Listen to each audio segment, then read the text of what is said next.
residents and visitors of St. Martin. I am Prime Minister Silveria Jacobs with your latest update regarding Hurricane Tammy for today, Sunday, October 22nd, after the 5 a.m. forecast and updates from our emergency support functions.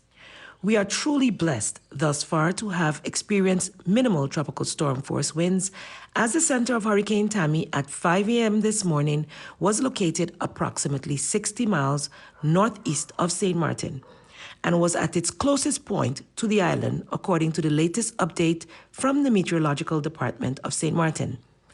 As most of the hurricane force winds are on the eastern side of the storm, we did not experience any hurricane force winds.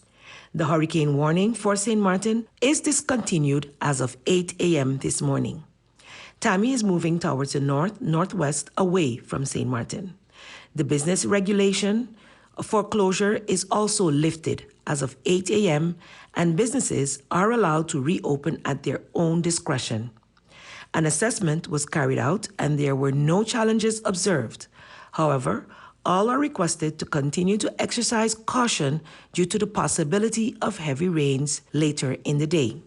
Early this morning, Tammy shifted further away from the island, and therefore the impact that was anticipated based on weather analyses did not take place, and we are truly thankful that the country has once again been spared.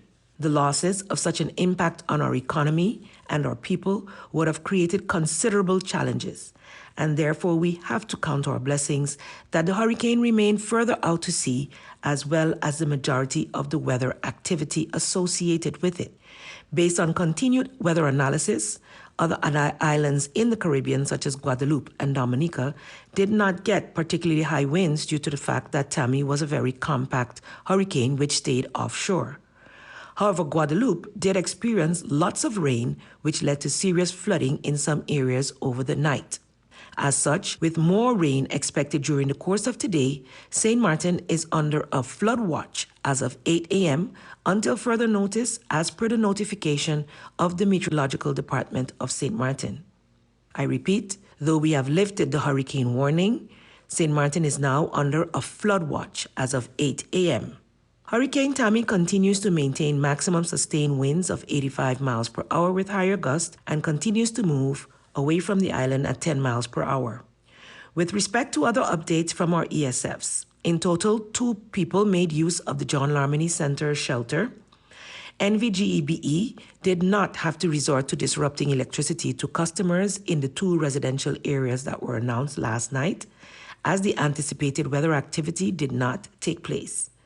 Sea conditions at Port St. Martin does not allow for cargo vessels to dock at the port to carry out operations. So sea conditions at Port St. Martin are not favorable. There were, however, no cruise ships calls scheduled for today, Sunday.